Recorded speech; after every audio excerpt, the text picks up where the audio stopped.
ದಿನಾ ಬೆಳಗ್ಗೆ ಎದ್ದು ದುರ್ಗಾ ಜೊತೆ ಜಗಳ ಮಾಡ್ಲೇಬೇಕು ಅಂತ ವ್ರತ ಮಾಡಿದ್ಯಾ? ನೀನ್ ಇವತ್ತು ಅವಳ ಜೊತೆ ಹಾಗೆ ನಡ್ಕೋಬಾರ್ದಿತ್ತು. ಅಲ್ಲ ಅಜ್ಜ, ಅದು ನಾನು ಬೇಕಂತ ಏನ್ ಮಾಡಿದ್. ಸಾಕು ನಿಲ್ಸಿ ಬಸ್ಸು. ಮಾಡ್ಬಿಟ್ರೆ ಸೀರಿಯಸ್ ರಿಯಾಕ್ಷನ್ ತರ ಡೌನ್ ಡೌನ್ ಡೌನ್ ಅಂತ ಮೂರ್ ಸಬೂಬು ಹೇಳ್ತೀರಾ.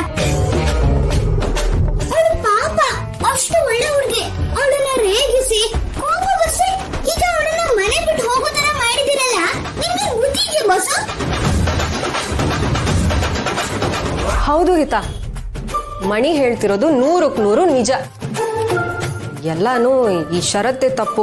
ಇವರು ಬೇಕು ಅಂತ ನನ್ನ ತಂಗಿ ಹತ್ರ ಹೋಗಿ ಸಣ್ಣ ಪುಟ್ಟ ವಿಷಯಕ್ಕೂ ಕಿರಿಕಿರಿ ಮಾಡಿ ಅವಳಿಗೆ ಕೋಪ ಬರಿಸ್ತಾರೆ. ಅದಕ್ಕೆ ಇವ್ರ ಕಾಟನ ತಡ್ಕೊಳಕಾಗದೆ ಕೋಪ ಮಾಡ್ಕೊಂಡು ಮನೆಯಿಂದ ಆಚೆ ಹೋಗಿರ್ತಾಳೆ. ಅಲ್ಲ, ಅವಳೇ ನನ್ನ ಜೊತೆ ರೂಢಾಗಿ ಮಾತಾಡಿದ್ದು. ಸುಳ್ಳು ಹೇಳ್ಬೇಡಿ ಪಪ್ಪ. ನೀವೇ ದುರ್ಗಾಗೆ ಬುದ್ಧಿ ಇಲ್ಲ ಅಂತ ಜಗಳ ಸ್ಟಾರ್ಟ್ ಮಾಡಿದ್ರಿ. ದುರ್ಗಾ ಎಷ್ಟು ಸ್ವೀಟ್ ಗರ್ಲು, ಅವಳು ಹೇಳೋದನ್ನು ಕೇಳಲ್ಲ, ಆಮೇಲೆ ಅವಳನ್ನ ಬೈದ್ಬಿಡೋದು.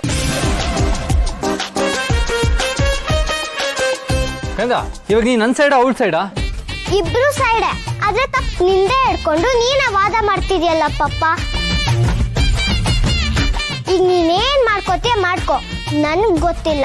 ನೀನು ದುರ್ಗನ ಒಪ್ಸಿ ಮನೆ ಕರ್ಕೊಂಡು ಬರ್ಲೇಬೇಕು, ಇಲ್ಲಾಂದ್ರೆ ನಾನು ಊಟ ಮಾಡಲ್ಲ. ಶಿಕ್ಷೆ ಕೊಡ್ಕೋತೀಯಾ? ಮಣಿ ಹೇಳ್ತಿರೋದು ಕರೆಕ್ಟು. ನೀನು ಅಪ್ಪಂಗೆ ಶಿಕ್ಷೆ ಕೊಡು. ಓ ಅಲ್ವಾ? ಹಾಗಾದ್ರೆ ಅಪ್ಪಂಗ್ ಊಟ ಇಲ್ಲ. ಸರಿ ಸರಿ ಆಯ್ತು.